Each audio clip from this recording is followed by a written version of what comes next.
Y vamos a meternos en un texto que es una belleza. Yo nunca lo había estudiado, les confieso. En mi vida había estudiado este texto, que es el texto de Malaquías. ¿Quién se ha leído Malaquías aquí? Malaquías. Bueno, no muchos, es interesante. Malaquías. Y para animarlos a estudiar Malaquías, yo no sé si ustedes alguna vez se han topado con ese tipo de preguntas. Malaquías es el último libro del Antiguo Testamento, o sea que está antes de Mateo. Muy bien. Para animarnos a estudiar Malaquías, yo no sé si tú alguna vez te has identificado con alguno de estos pensamientos, preguntas o declaraciones. ¿Por qué será que Dios no me responde? ¿Cómo es que yo puedo ver el amor de Dios en medio de las situaciones más difíciles de mi vida? Es decir, ¿dónde está? ¿Dónde está Dios en este momento? Porque es que Dios, si yo soy su hijo o su hija, permite que sufra tanto. Y parezco que no salgo de esta, pues. Es que uno entra a una y sigue con la otra. Y no sé si quizás hemos llegado hasta el punto de decir, hombre, para ser honestos, como, ¿de qué sirve seguir a Dios si igual a uno le va igual de mal que cualquier otro? Si quizás por alguna razón alguno de ustedes ha pasado levemente ese pensamiento en su mente, en su corazón, este libro es para ti, esta serie es para ti. Si llevas años de creyente y has llegado a sentir como el agotamiento del servicio, como la rutina de cada semana hacer lo mismo, si te has hastiado con la rutina de la vida cristiana y quisieras como un cambio en tu vida, si te has desgastado en el proceso que Dios ha estado llevando a cabo en tu vida, esta serie es para ti. Pero también si tú estás llegando y tienes anhelos profundos de conocer a Dios, de conocerlo más, y de no conformarte como con esa colcha de retazos que armamos de teología a veces, de las cosas que nos gustan o las cosas que hemos estado escuchando por ahí salpicadas, este libro y esta serie es para ti. Espero haberlos podido abarcar a todos y animado a estudiar el libro de Malaquías. Pero para poder entender un libro de la Biblia como este, uno necesita entender en qué contexto está dado el libro. Malaquías, ustedes recuerdan que el pueblo de Israel vivió un exilio. ¿Recuerdan eso? Después de la época de los reyes, cuando después de Salomón se divide el reino, los dos reinos, Israel y Judá, son llevados al cautiverio por los babilonios. Y eso es una disciplina del Señor. Dios les había anunciado eso, que iban a estar 70 años cautivos en una tierra que no era la suya, y los iba a dispersar por todas las naciones. Algunos fueron a Babilonia, algunos fueron a Egipto. Este pueblo, que digamos que de los más reconocidos de ese exilio es Daniel, que fue llevado a Babilonia a servir bajo Nabucodonosor, bajo Ciro, sí, porque Ciro es como un Ciro pascual, ¿no? Ciro. Resulta que este tiempo fue un tiempo de mucho dolor para el pueblo. Estaban esperando como que, bueno, ¿cuándo es que vamos a salir de este yugo opresor de los babilonios en nuestra vida? Cuando se cumplieron los 70 años, el Señor envía el pueblo dándole gracia para reconstruir, no solamente los saca de Babilonia, sino que el rey les da la posibilidad de tener materiales para reconstruir el templo. Y van muy felices a reconstruir el templo, y eso es lo que nos narra un poquitico la época de Esdras y Nehemías.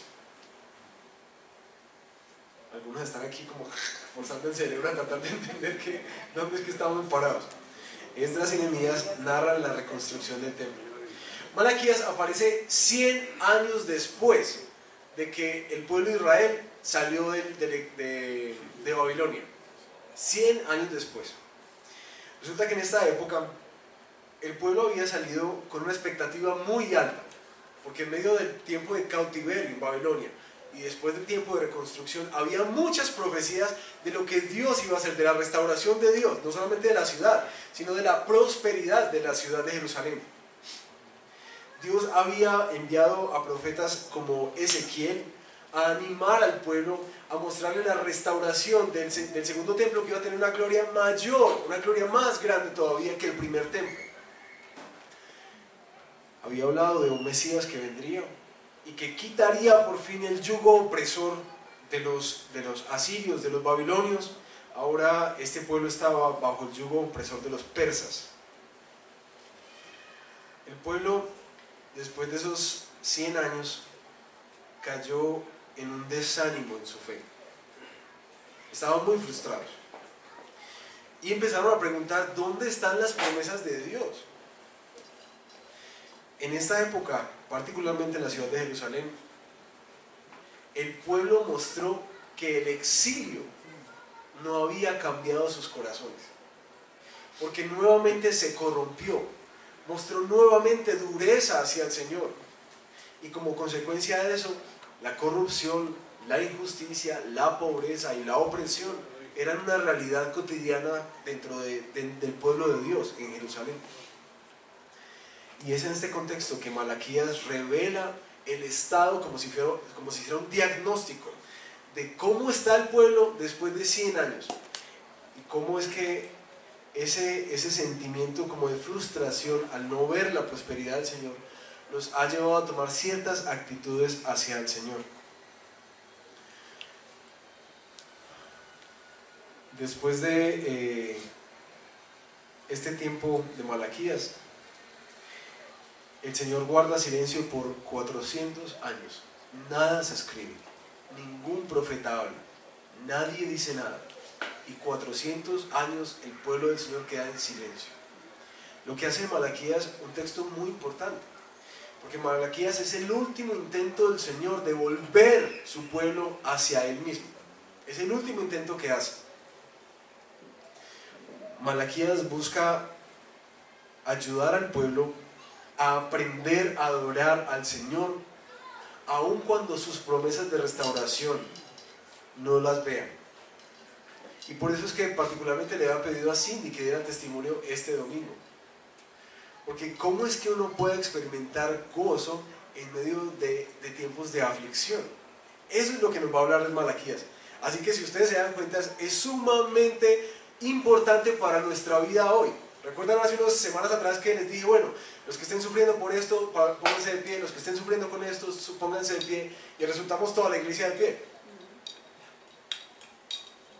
Este texto busca animar y alentar nuestro corazón, pero al mismo tiempo es un texto que va a ser muy duro, y les anticipo esto. Así como dice Carlitos, que a veces suena como Sorriago Santo. Bueno, este texto tiene ese carácter.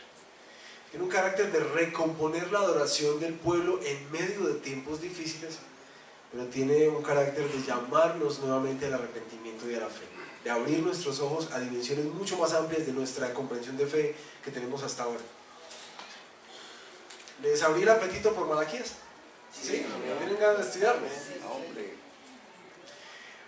Una estructura del libro y ya pasamos a leer nuestro texto de hoy. El libro se compone de una serie de disputas entre Dios y el pueblo. De una manera muy sencilla van a ver una repetición en la que Dios demanda, alerta o exhorta en algo. El pueblo pregunta, ¿cómo así? ¿Y nosotros con qué? ¿Cómo es que te hemos fallado? Y Dios da la respuesta.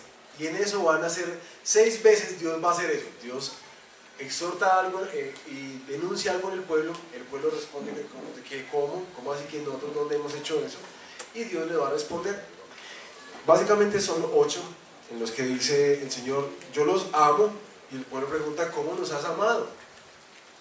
Yo los amé cuando amé a Jacob y aborrecí a Esaú. El otro, segundo, ustedes están profanando mi culto. ¿Nosotros en qué estamos profanando tu culto? Sí, porque ustedes hacen el culto no como yo les digo. Tercero, yo no acepto el culto de ustedes. ¿Y por qué no aceptan nuestro culto? Porque ustedes están practicando la corrupción y la inmoralidad. Cuarto, yo no acepto las ofrendas que ustedes me traen. ¿Pero por qué no aceptan nuestras ofrendas? Porque ustedes no están viviendo de acuerdo a mi palabra. Quinto, yo estoy enfadado con el culto que ustedes me presentan. ¿Y nosotros en qué te estamos enfadando? Porque ustedes avalan el pecado dentro del pueblo. Sexto, perdón, sexto. Ustedes me están robando. ¿En qué te estamos robando? Me están robando en los diezmos y en las ofrendas. Ustedes están hablando mal de mí. ¿Y nosotros en qué estamos hablando mal de ti? En que dicen que servir a Dios no vale la pena. Alegato entre Dios y su pueblo. Y termina dando una promesa que no solamente anuncia un mensajero, anuncia el Mesías, sino que este libro también tiene un componente muy particular, y es que tiene una cláusula que cierra todo el Antiguo Testamento, la Torá y los profetas. Entonces, una advertencia antes de ya zambullirnos en el texto. El texto tiene un propósito de reencauzarnos en nuestra adoración al Señor. Así que muchas veces tendrá un tono profético de exhortación duro que nos hará sentir mal. Pero les recuerdo que el propósito del Señor con sus exhortaciones es precisamente volvernos a Él, que es la vida, volvernos a Él. Así que metámonos entonces en nuestro texto de hoy, en el que vamos a abordar dos alegatos. ¿En qué nos has amado y en qué hemos menospreciado tu nombre? Y para eso le he pedido una preciosa voz que lea este texto de Malaquías 1, del capítulo 1 al 14.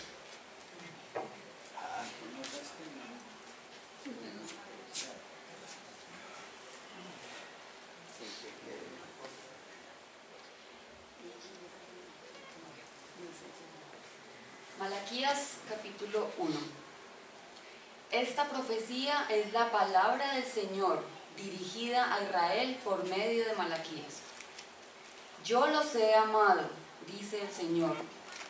¿Y cómo nos has amado?, replican ustedes. ¿No era Esaú hermano de Jacob? Sin embargo, amé a Jacob, pero aborrecí a Esaú, y convertí sus montañas en desolación, y entregué su heredad a los chacales del desierto. Edom dice: aunque nos han hecho pedazos, reconstruiremos sobre las ruinas. Pero el Señor Todopoderoso dice: ustedes podrán reconstruir, pero yo derribaré. Serán llamados territorio malvado, pueblo contra el cual siempre estará indignado el Señor. Ustedes lo verán con sus propios ojos y dirán: se ha engrandecido el Señor aún más allá de las fronteras de Israel. El hijo honra a su padre y el siervo a su señor. Ahora bien, si soy padre, ¿dónde está el honor que merezco? Y si soy señor, ¿dónde está el respeto que se me debe? Yo, el Señor Todopoderoso, les pregunto a ustedes, sacerdotes que desprecian mi nombre. Y encima preguntan: ¿en qué hemos despreciado tu nombre? Pues en que ustedes traen a mi altar alimento mancillado. Y todavía preguntan: ¿en qué te hemos mancillado? Pues en que tienen la mesa del Señor como algo despreciable. Ustedes traen animales ciegos para el sacrificio y piensan que no tiene nada de malo. Sacrifican animales cojos o enfermos y piensan que no tiene nada de malo. ¿Por qué no tratan de ofrecérselos a su gobernante? ¿Creen que estaría él contento con ustedes? ¿Se ganarían su favor?, dice el Señor Todopoderoso. Ahora pues, traten de apaciguar a Dios para que se apiade de nosotros. ¿Creen que con esa clase de ofrendas se van a ganar su favor?, dice el Señor Todopoderoso. ¿Cómo quisiera que alguno de ustedes clausurara el templo, para que no enciendan en vano el fuego de mi altar? No estoy nada contento con ustedes, dice el Señor Todopoderoso, y no voy a aceptar ni una sola ofrenda de sus manos, porque desde donde nace el sol hasta donde se pone, grande es mi nombre entre las naciones. En todo lugar se ofrece incienso y ofrendas puras a mi nombre, porque grande es mi nombre entre las naciones, dice el Señor Todopoderoso. Pero ustedes lo profanan cuando dicen que la mesa del Señor está mancillada y que su alimento es despreciable, y exclaman: ¡qué hastío!, y me tratan con desdén, dice el Señor Todopoderoso. ¿Y creen que voy a aceptar de sus manos los animales lesionados, cojos o enfermos que ustedes me traen como sacrificio? Dice el Señor. Maldito sea el tramposo que teniendo un macho aceptable en su rebaño, se lo dedica al Señor y luego le ofrece un animal mutilado. Porque yo soy el Señor, el gran Rey, dice el Señor Todopoderoso, y temido es mi nombre entre las naciones.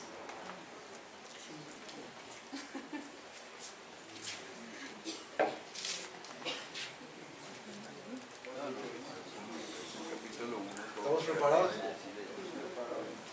¿Sí? Yo les pido, mis hermanos, de anticipación. Tengo un gran desafío hoy de hacer una introducción de Malaquías y predicar dos de las quejas, pero por tiempo, digamos, como se acerca Navidad, pues nos toca empaquetar esto aquí. Así que ténganme un poquitico de paciencia, voy a tratar de hacerlo rápido, claro, pero si de aquí a las 2 no salimos, yo les invito a apoyo a todos. De aquí a las 2, ¿no? ¿En qué nos has amado? Recuerden que vamos a abordar cada una de las quejas en la denuncia de Dios, el reproche o el reclamo del pueblo y la respuesta de Dios, la denuncia. Es muy curioso que en un libro tan duro como este, el Señor arranque diciendo: yo los he amado. Y el tiempo verbal denota algo que ha sido desde el pasado y continúa en el presente.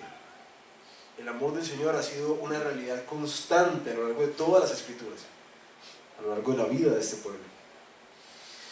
Sin embargo, aparece este reclamo del pueblo: ¿y cómo nos has amado?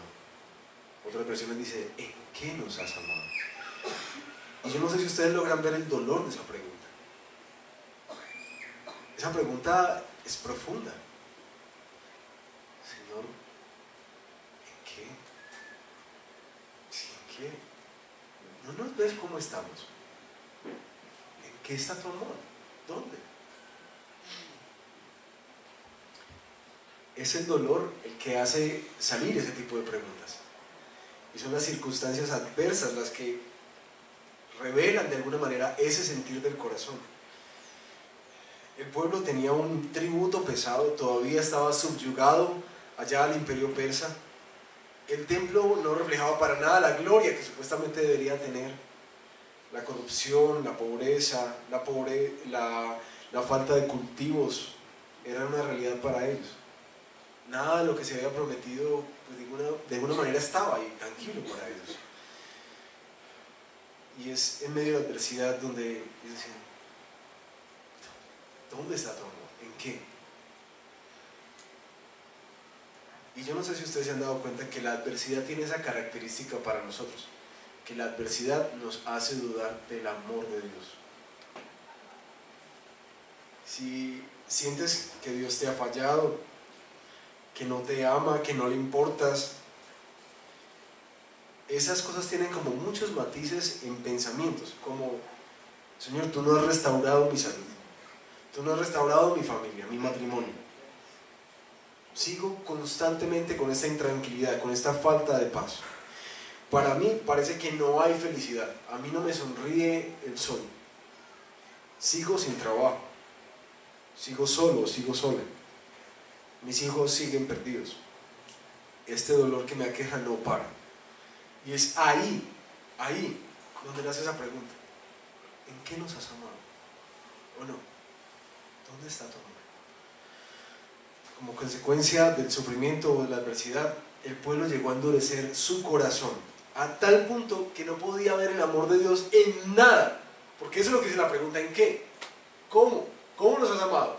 Es decir, ellos no lo pueden ver en absolutamente nada. Su corazón ha estado duro.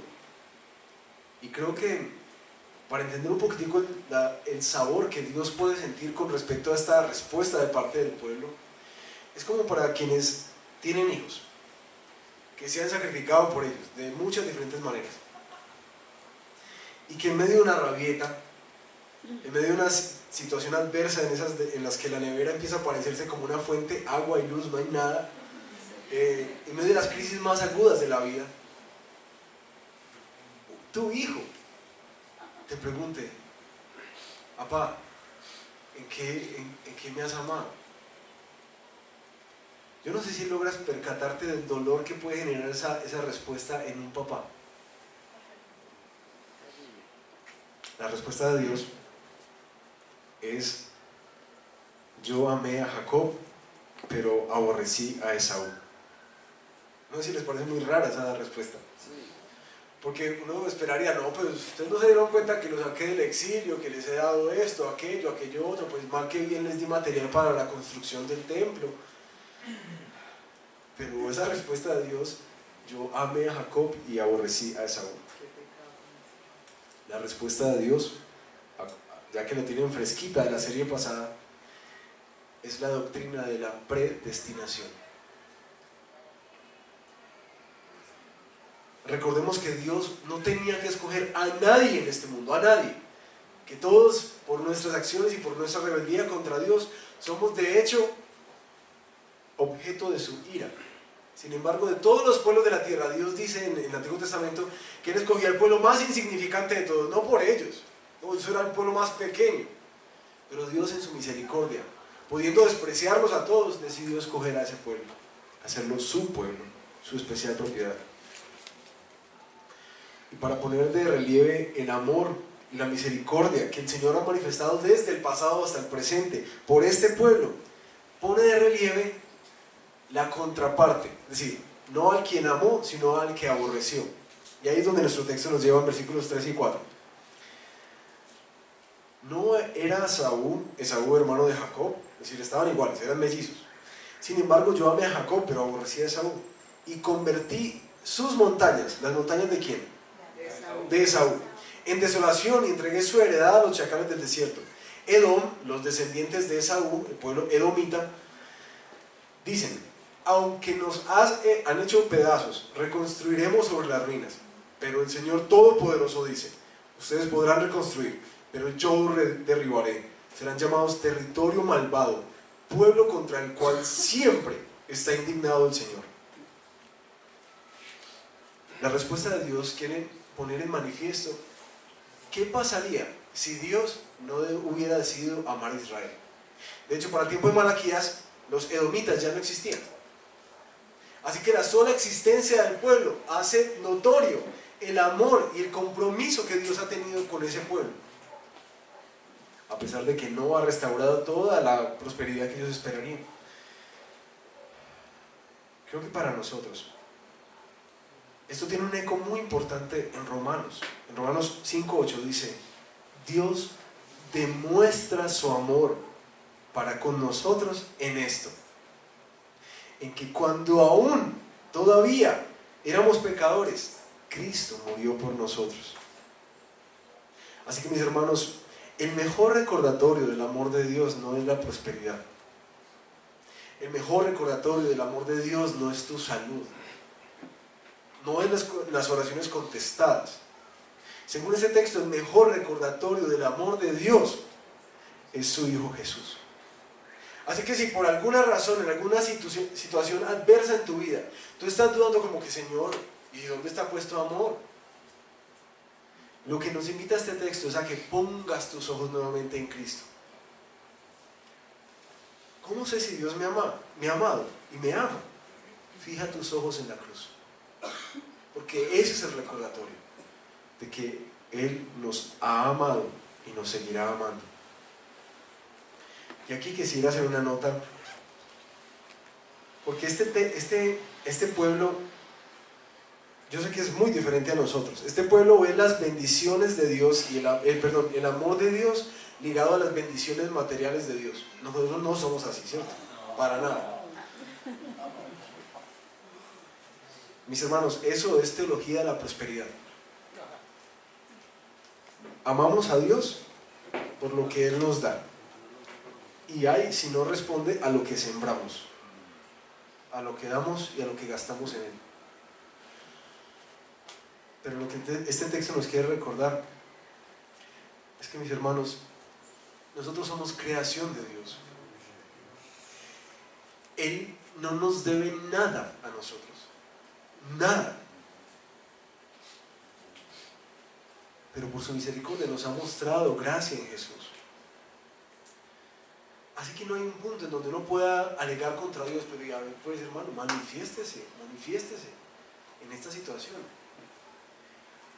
Porque nosotros, de alguna manera, no merecemos nada de Dios, sino su ira. Cualquier cosa que el Señor haga sobre nosotros es por pura compasión y misericordia. Pero este texto nos recuerda que nosotros no adoramos al Señor por lo que Él hace por nosotros. Nosotros no adoramos al Señor por lo que Él puede darnos a nosotros. No lo adoramos por las bendiciones que puede traer a nuestra vida.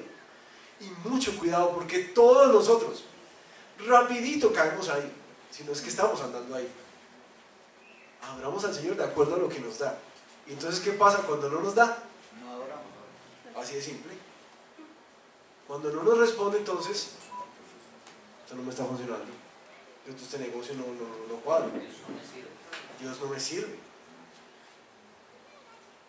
Y quiero llamar la atención a eso, porque he encontrado muchísimo eso en la iglesia cristiana en general, que adoramos al Señor solamente en cuanto Él nos funciona. Pero la palabra del Señor nos dice que adoramos al Señor porque para eso fuimos creados. Esa es tu razón de ser. Tú no puedes negociar con eso. Tú eres una creación y por derecho, como nos decía el Salmo 100 ahorita en la mañana, somos suyos, le pertenecemos. Por derecho nos debemos a Él.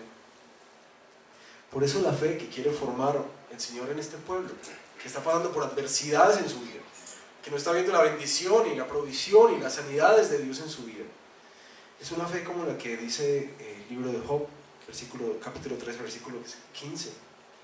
Aunque Él me mate, en Él esperaré. ¿Notan el peso de eso? O la que responden los amigos de Daniel antes de ser echados al horno de fuego. Daniel 3, 17 al 18. Le dicen al rey: si se nos arroja al horno en llamas, el Dios al que servimos puede librarnos del horno y de las manos de su majestad. Pero aún, si nuestro Dios no lo hace así, sepa usted que no honraremos a sus dioses ni adoraremos a su estatua. ¡Qué fe! ¡Qué comprensión de la vida! ¡Qué entendimiento de quiénes son ellos y quién es Dios! Aún si no hacen lo que esperarían que Dios hiciera, aún así lo seguirán adorando. ¿Por qué? Porque Él es Dios y nosotros somos su pueblo, somos su creación. Y quiero leer una aplicación de este punto, de esta queja, de un pastor brasilero, Augustus Nicodemos. Dice: la mejor manera para despertar nuestra adoración en tiempos de prueba es abriendo nuestros ojos para ver quién es Dios, comprender cuán grande es Él y cuán grande es su amor. Es lo que despierta nuestro corazón en adoración en medio de la prueba. Por eso es que la doctrina, y añado, la teología, es muy importante, porque la iglesia no conoce al Dios que adora. Vivimos de experiencias religiosas y de música, pero necesitamos conocer a Dios, porque esto es lo que nos lleva a adorarlo genuinamente. Muchas veces adoramos en nuestra ignorancia y salimos decepcionados, pero esto pasa porque no reconocemos quiénes somos y quién realmente es Él.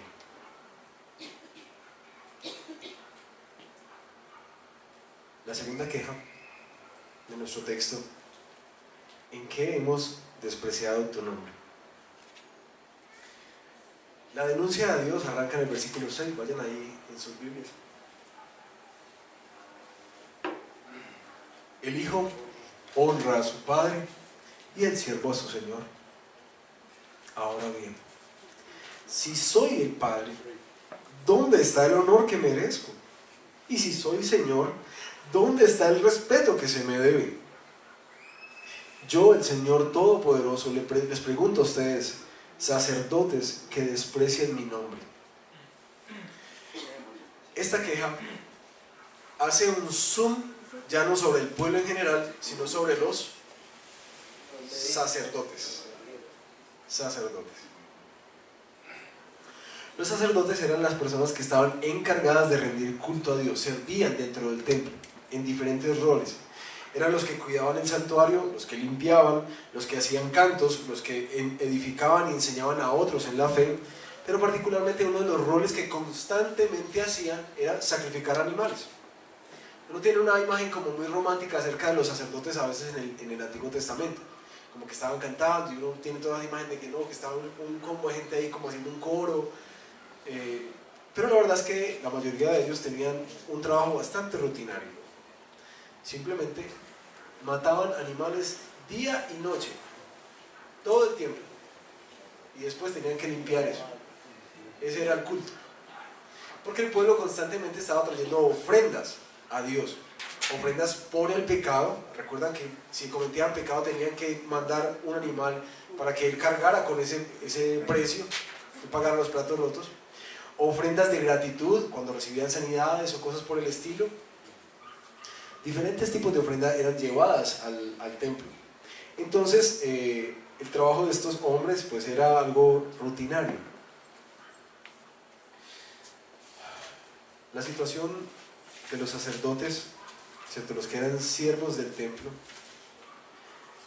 nuestro texto nos muestra que ellos estaban cansados. Parecía que hacían las cosas por hacerlas. No había parado su servicio, sino que se cansaron de hacerlo y lo empezaron a hacer de mala gana. No solo esto, sino que comenzaron aún a negociar los preceptos que Dios les había dado en la forma en que tenían que adorar. Y esto, mis hermanos, creo que nos llama la atención en algo, en que a Dios sí le importa la forma en que lo adoras y la disposición en que lo adoras. Que Dios sí le importa, y particularmente este segmento es para todos aquellos dentro de esta comunidad que están sirviendo en alguna área del ministerio, desde los niños, alabanza, predicación, comunicaciones, facilitadores, desde cualquier área de servicio. Esos eran los sacerdotes, los que servían al pueblo. Nos llama la atención a que a Dios sí le importa la forma en que lo sirves, pero en especial sí le importa la disposición, la motivación con la que lo sirves. Y hay dos imágenes que aparecen en el texto. ¿Cuáles son las dos imágenes con las que se refiere el Señor a sí mismo? Ahí en el versículo 6. Padre y Señor. Dos cosas que son muy familiares para nosotros, ¿no? La cosa es que para nosotros a veces eso como que se distorsiona, y el pueblo está viviendo eso. Parece que la paternidad de Dios nosotros la negociamos como con la permisividad, como si Dios, porque es padre, entonces Dios es como un viejito bonachón, que uno se le puede pasar como por la galleta, ¿no? Pues él va a entender. Pero la otra imagen que también distorsionamos muchas veces, ellos distorsionaron y nosotros solemos distorsionar, es la imagen de Señor. Y normalmente en nuestras oraciones uno puede ver eso, que uno proclama que el Señor es el Señor. ¿Para qué? Para que nos dé la victoria, para que cambie las situaciones, para que nos cumpla, porque Él puede hacer ¿qué? Sanidades, milagros, darnos trabajo, aumentar nuestra prosperidad. Él es el Señor del universo. Pero esa imagen del Señor es que Él es el Señor. Él es soberano, que Él es el que manda, pues como para que entendamos así coloquialmente, que Él es el que manda. Y eso es lo que Dios está ajustando en esas dos imágenes. Pero ante el reclamo del Señor, el pueblo le reprocha. ¿Cómo así? ¿En qué hemos menospreciado tu nombre? ¿En qué te hemos deshonrado? ¿En qué te hemos mancillado? Y no sé si ustedes logran notar aquí la ceguera de esa pregunta. ¿Cómo puede ser que un siervo de Dios, que constantemente está en el templo sirviéndole a Él, no llegue a notar que se ha desviado de su verdadera adoración? Eso es una ceguera tremenda, porque le está reclamando a Dios mismo ¿en qué? ¿Cómo es que te hemos deshonrado? No se dan cuenta. Y eso lanza una alerta para nosotros como siervos del Señor y como comunidad, en un llamado a evaluar nuestro corazón, las razones por las que servimos. Pues nosotros podríamos estar sirviendo de forma que antes de adorar a Dios, porque miren que ellos no dejaron de hacerlo, ellos seguían haciéndolo, pero uno puede llegar a adorar y a servir a Dios de una manera que lo está menospreciando. ¿Sí me entienden? Y el texto va a aclarar más adelante estas formas erradas de adoración. La respuesta de Dios ante la queja y el reproche del pueblo aparece en el versículo 7. Vayan conmigo, por favor. Y encima preguntan: ¿en qué hemos despreciado tu nombre? Pues en que ustedes traen a mi altar alimento mancillado, un pan inmundo, dicen otras versiones, que está ya estropeado. Pues en que ustedes traen a mi altar alimento mancillado. Y todavía preguntan: ¿en qué te hemos mancillado? Pues en que tienen la mesa del Señor como algo despreciable. Ustedes traen animales ciegos para el sacrificio y piensan que no tiene nada de malo. Sacrifican animales cojos o enfermos y piensan que no tiene nada de malo. ¿Por qué no tratan de ofrecérselos a su gobernante? La mesa del Señor, al lado del altar, del lugar de propiciación, representaba el lugar donde adorábamos al Señor. Es un lugar céntrico en la adoración del pueblo a Dios.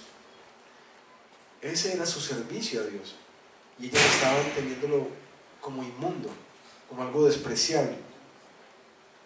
Pero entendamos un poquitico más cómo es que se estaba manifestando ese desprecio hacia Dios. Primero, lo que nos dice es que al ofrecer alimento mancillado o pan inmundo, el texto hace referencia a ese pan que se ofrecía pero que ya estaba como estropeado, o que no cumplía con la receta que Dios les había dado, porque a ese grado de detalle le importa a Dios el tipo de adoración que ofrecemos. Nosotros no podemos andar inventándonos adoraciones, no, la Biblia es nuestra regla de adoración. Y este pan que estaban llevando parece que estaba como mohoso o que no cumplía con los requisitos de lo que Dios había pedido. Pero lo otro es que al ofrecer ellos animales cojos o enfermos, estaban faltando directamente a lo que Dios les había dicho, que tenían que llevar lo mejor. Eran animales sin ninguna imperfección lo que ellos debían ofrecer a Dios, fuera en gratitud o fuera en arrepentimiento, porque para eso se llevaban los animales.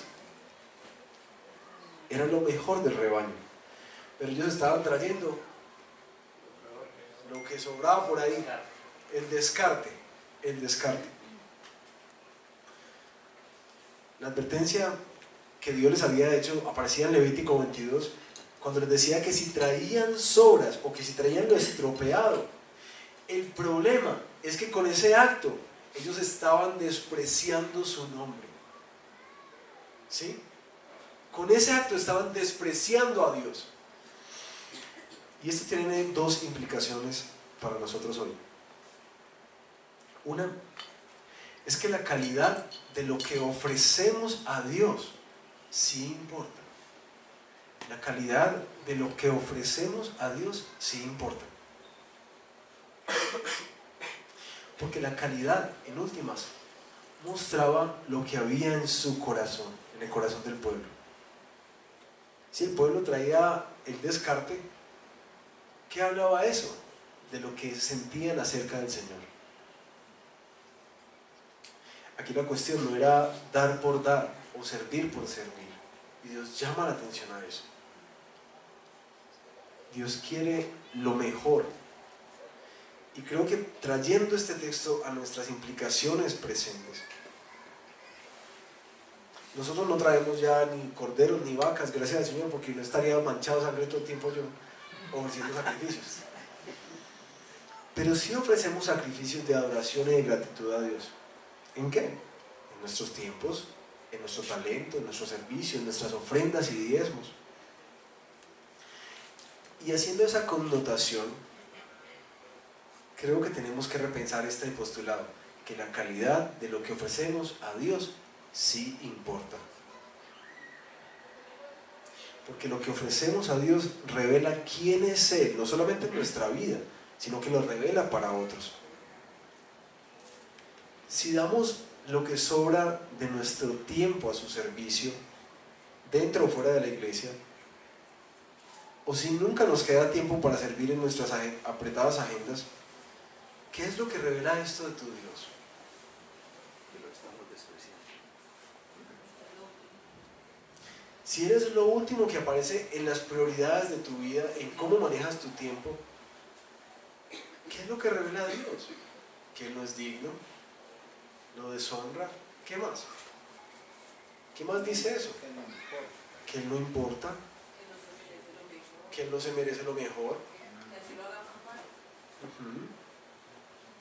Entonces, lo que damos en nuestro tiempo al servicio del Señor, dentro y fuera de su iglesia, pero particularmente quiero hacer una connotación muy fuerte, una aplicación fuerte a lo que das para la iglesia en tu tiempo y tus talentos. Habla del Dios que adoras, porque el servicio no es una cosa de especialización de algunos hermanos. El servicio es algo que es un llamado para todos los creyentes. Pero lo otro, como implicación, es que si no separamos la ofrenda, los diezmos, lo que damos para el Señor, o aun si estas son solo como las limosnas de lo que nos quedó después de gastar en lo que es vital, después de gastar en nuestros placeres, ¿qué revela esto del Señor? ¿Qué revela el manejo de nuestro dinero acerca de Dios? Que hacia allá nos está conduciendo este texto. ¿Qué es lo que le ofreces en tu tiempo, pero también en tus recursos? ¿Son sobras? ¿Es lo que te queda? ¿O es algo que representa lo que Dios representa en tu vida? Y ustedes saben que a nosotros no nos gusta para nada hablar de diezmos y ofrendas aquí. Pero creo que este texto y Malaquías nos va a llevar a entender que la forma en que administramos nuestra plata y la forma en la que damos a la iglesia y para su reino, dentro y fuera, en misiones, evangelistas, en misioneros, demuestra algo de nuestra adoración y demuestra algo de Dios. Y aquí aparece una advertencia fuertísima en el versículo 14. Maldito sea el tramposo, que teniendo un macho aceptable en su rebaño, se lo dedica al Señor. Sí, Señor, yo te lo voy a dar a ti. Y luego ofrece un animal mutilado. Porque yo soy el gran rey, dice el Señor Todopoderoso, y temido es mi nombre entre las naciones. Así de seria es esta exhortación. Así que, mis hermanos, yo quisiera hacer ya un llamado de atención. Yo sé que todos tienen agendas ocupadas, todos las tenemos, y servir a Dios siempre va a implicar un sacrificio, así como sacar una ovejita del rebaño y que Dios está pidiendo a la mejor, el mejor macho. Eso representa en el bolsillo de un ganadero, eso representa mucho, porque todo sacrificio que damos a Dios va a costar. No esperes que no te cueste, eso va a costar, y va a costar trasnochos, y va a costar tiempo, y va a costar sacrificar placeres, y va a costar sacrificar descanso también. Y sé que por muchos años iglesias han cometido abusos sobre sus siervos, y sé que muchos han pasado por ahí, pero tenemos que tener cuidado de irnos al otro extremo, en el cual vivimos una fe cómoda en la que no sacrificamos nada para el Señor, ni en nuestro recurso de tiempo, ni dentro de nuestros recursos económicos, porque esa no es la fe que las Escrituras nos llaman a tener. Pero la otra connotación, la primera implicación, la calidad de lo que ofrecemos sí importa. La actitud con la que lo ofrecemos a Dios también importa. La calidad y la actitud. Y miren el versículo 12 y 13. Pero ustedes lo profanan mi templo, cuando dicen que la mesa del Señor está mancillada y que su alimento es despreciable, y exclaman, y miren esta exclamación: ¡qué hastío! ¡Qué hastío! ¡Qué mamera! Y me tratan con desdén.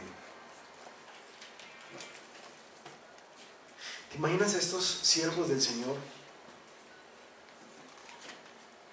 que son los intermediarios entre Dios y el pueblo en esta época,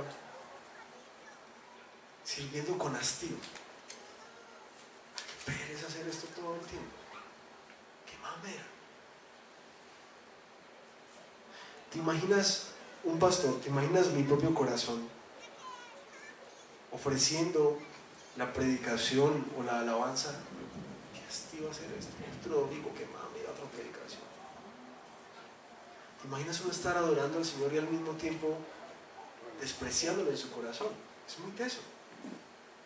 Y eso es lo que estaba pasando con este pueblo. El pueblo empezó a sentir hastío de servir al Señor, porque era rutinario, porque cansaba, porque exigía sacrificio, y empezó a sentirse hastiado de eso.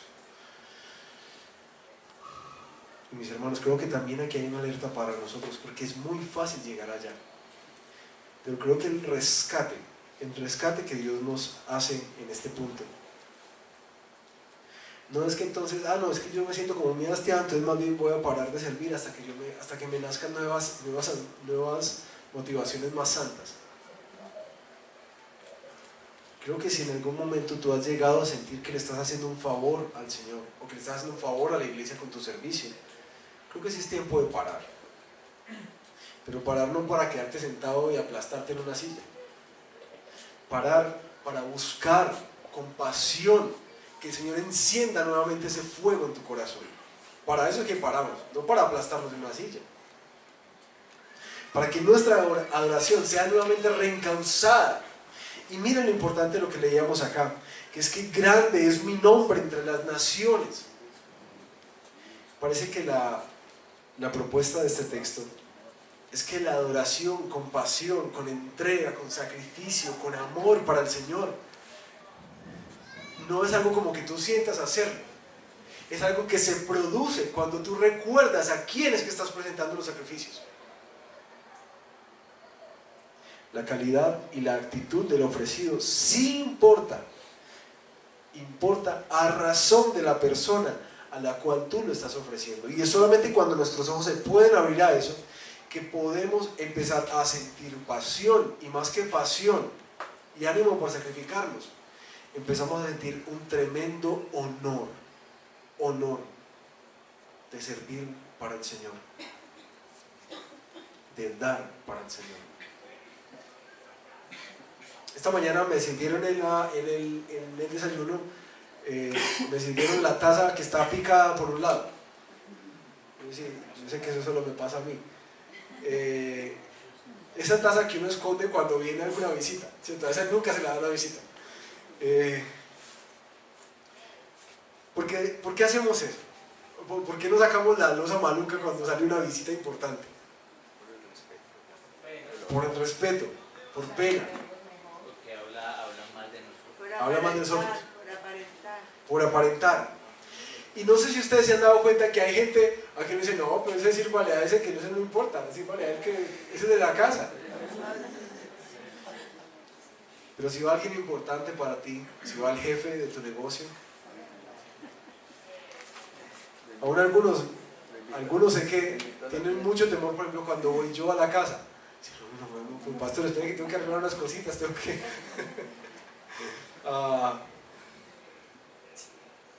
porque la calidad de la persona a la que le está sirviendo la comida amerita eso. Tú lo quieres honrar y quieres mostrarle que es lo mejor. Uno siente cierta pena por dentro, pero en últimas es que la calidad de la visita que llega amerita que la casa esté limpia, que no haya regueros y que no le sirvas en el pocillo que está despicado. ¿No me entiendes? Y ese día las doñas sacan la mejor receta. Entonces mi esposa es una que me dice, no está por aquí. No, que me dice, no, yo no me voy a poner a improvisar, yo sé cuál es la que me queda bien, esa es la que siempre le voy a hacer a todo el mundo. Y yo, bueno, hágale. Uno quiere adorar a la persona, uno quiere amarla de esa manera, dándole lo mejor.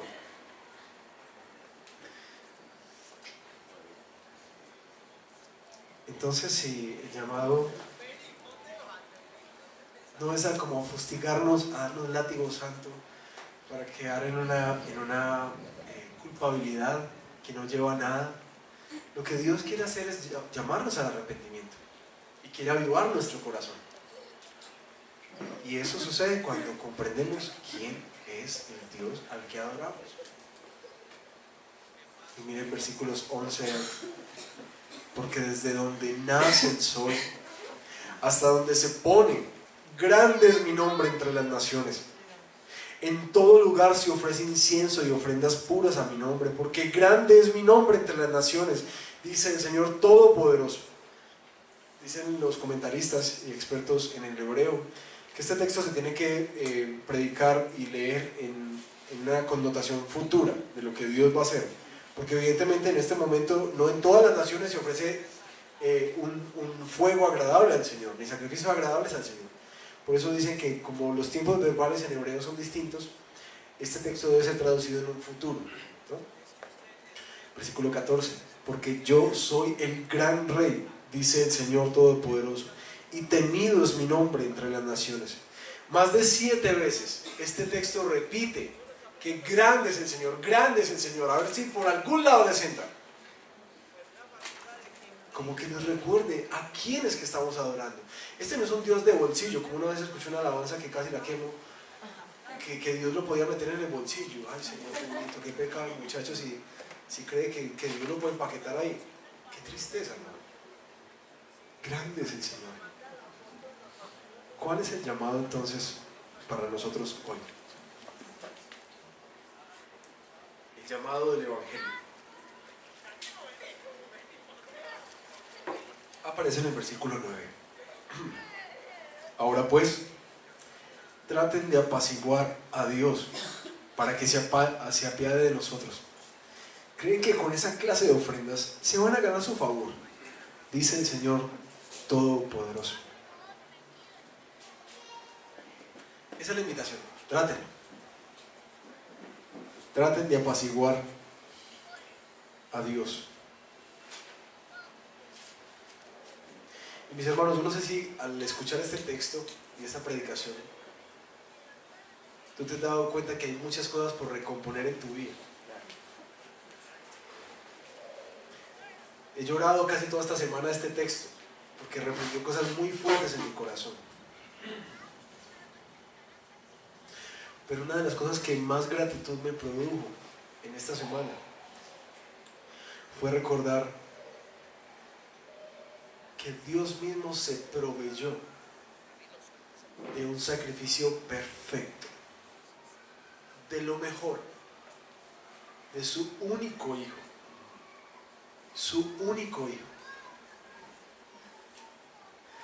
para que de una vez por todas la adoración que nosotros deberíamos dar a Dios sí fuera cumplida, y que ahora esa adoración celestial que Cristo ha presentado al morir sacrificado por nuestros pecados, esa adoración celestial es la que cuenta para nosotros. Que Dios no está viendo nuestros pobres y débiles esfuerzos por adorarlo a Él, que Él ve la adoración de su Hijo, en el cual nosotros hemos puesto nuestra fe y creemos que nosotros somos aceptables delante de Dios, que cualquier cosita que hagamos, desde poner una silla, desde dirigir la alabanza o predicar, la única forma en que es perfeccionada esa adoración es por Jesús, no por nosotros. Nuestra adoración y servicio, nuestras ofrendas siempre van a ser imperfectas. Y eso no quiere decir que nos acomodamos. Nosotros nos esforzamos porque cada cosa que hagamos para el Señor manifieste y revele no solamente a nuestro corazón, sino a otros quién es el Dios al que servimos. Pero también nos llama a entender que ese sacrificio perfecto ya fue cumplido en su Hijo Jesús. Pero lo otro que nos llama entonces, por un lado, es al arrepentimiento y a que pongamos nuestra fe en el Señor Jesús. Pero por el otro lado, es a entender que hubo alguien que sí estuvo dispuesto a sacrificarse. Alguien que para restaurar la relación nuestra rota con Dios, no consideró el ser igual a Dios como algo a que aferrarse. Se despojó de sus títulos, de su poder, y se humilló a sí mismo y tomó forma de siervo, esclavo. Y no solamente eso, sino que fue obediente al Señor. Y aquí en el Evangelio, recordando a nuestro Señor Jesús, no solamente vemos a aquel que nos hizo propicios a Dios, que perfeccionó nuestras ofrendas a Dios, que perfeccionó nuestra adoración a Dios, sino que en Jesús también vemos el modelo de adoración. Y por eso es que las escrituras, y hemos hablado mucho de eso, nos quieren llevar a la estatura de Cristo. Porque ahí es donde no empezamos, cuando caminamos tras ese modelo de Jesús, empezamos a darnos cuenta de que no vale la pena aferrarnos a nada, que no hay títulos, que no hay agendas, que realmente el sacrificio siempre va a que el servicio siempre va a implicar sacrificio en nuestra vida, siempre. Él modeló eso para que nosotros sigamos sus pisadas. Así que la invitación, mis hermanos, para no extendernos más y para no desfalcar el presupuesto de mi casa con pollo para todos, yo quisiera hacerles un llamado en especial. Estudiamos 2 quejas y 2 reclamos del pueblo contra Dios. ¿En qué nos has amado? ¿Dónde está tu amor? ¿Y en qué hemos menospreciado tu nombre? Y quisiera que por un momentico tomaras un tiempo para reflexionar en dónde estás. Por un lado, quizás para algunos, hay una invitación a reflexionar en el amor de Dios en tu vida en medio de tiempos de prueba. ¿Sí? Y quizás necesitamos recordar esto, que el amor de Dios se hace tangible y manifiesto en la cruz, no en la prosperidad, no en la sanidad, no en las circunstancias adversas en la vida ya resueltas. Eso es teología de la prosperidad. Nuestra conciencia del amor de Dios se aviva cuando vemos a Jesús. Ahí está manifestado. Y quizás para algunos de nosotros ese sea un tiempo para pedirle perdón al Señor por creer de una manera muy utilitaria en Él, muy utilitaria, y pedirle que nos vuelva a una verdadera adoración, que nos permita ver a Jesús. Pero para otros, especialmente los siervos de esta comunidad, creo que había una exhortación bastante fuerte a reconocer eso, a reconocer que la calidad de lo que estás ofreciendo al Señor en el servicio, sean niños, sean jóvenes, sea en la alabanza, predicación, facilitadores, en cualquier ministerio, la calidad de lo que ofreces sí importa. Y la motivación por la que lo ofreces sí importa. Y no solamente en el servicio.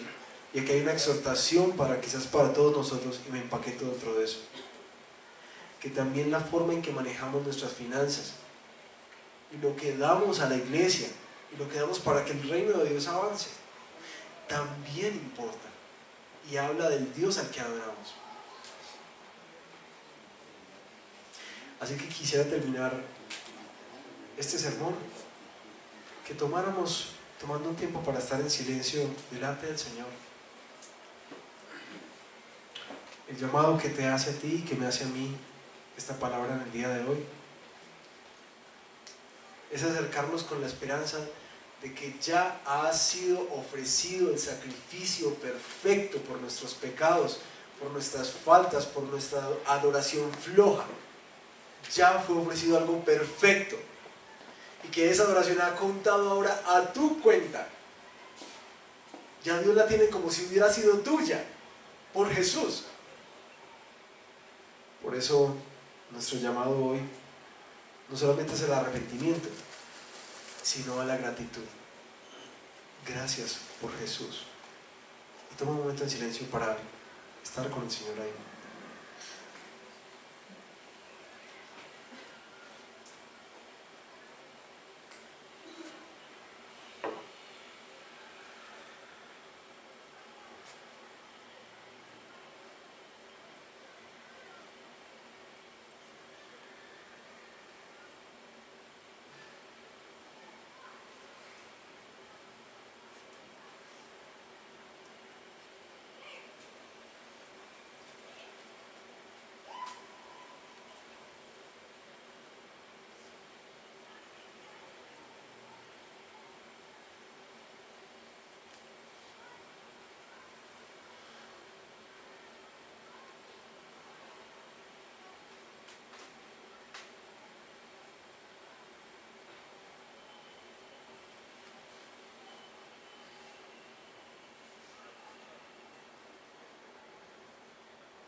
Gracias, Señor Jesús.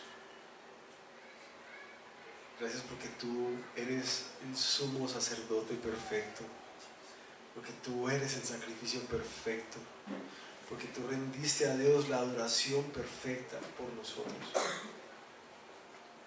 Y gracias porque cuando pusimos nuestra fe en ti, a pesar de que nuestro corazón nos culpabiliza y nos acusa, quizás en las cosas erradas, en que no hemos servido con calidad, con las motivaciones correctas, quizás aunque nuestro corazón ha abrigado tanta queja contra ti, tantos reclamos contra ti, contra tu amor, gracias porque en Jesús tú ves estos pecadores perfectos, sin mancha, sin tacha. Y gracias porque nuestros débiles esfuerzos, Señor, son perfeccionados en esa adoración que Jesús presentó en la cruz. Nosotros oramos,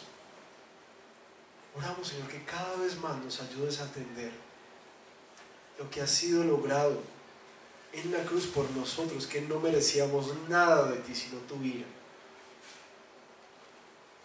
y que ahora desde esta nueva dignidad en la que descansamos en tu amor, que tenemos la certeza de que si tú diste a tu Hijo, ¿cómo no nos va a dar el resto de cosas que necesitamos? Gracias porque podemos descansar en que tú mismo traerás a nuestro corazón y lo guardarás de endurecerse contra ti. Y oro que en esta misma semana, Señor, tú corrijas nuestra adoración, que de alguna manera práctica, la forma en que te servimos, el tiempo que disponemos en nuestra agenda para capacitarnos, para servir en la comunidad, para servir a otros hermanos estudiando la palabra con ellos, refleje quién eres tú, refleje cuánta gratitud tenemos hacia ti. Pero también, Señor, corrige en nuestros corazones y quita la avaricia que a veces nos ha dejado dando limosnas a ti. Y oramos que nuestra generosidad en tiempos, en talentos, pero también en los recursos materiales, Señor, revele quién eres tú. Danos tu agenda y corrige nuestro corazón. Nos ponemos en tus manos, Señor, clamando que no nos dejes ciegos, que no nos dejes endurecidos, que nos vuelvas hacia ti. En el nombre de Jesús. Amén. Amén. Bueno, mis hermanos, que el Señor les dé una gracia especial esta mañana, esta semana. No, escúchenme bien, no para esforzarse y mirar, no, entonces tengo que hacer esto, tengo que hacer esto, tengo que hacer esto. Esto no es cuestión netamente de agendas. Yo oro que esta semana el Señor abra nuestros ojos para contemplar su belleza, para contemplar su grandeza, para contemplar su amor y lo desbordante que es, que fue por nosotros.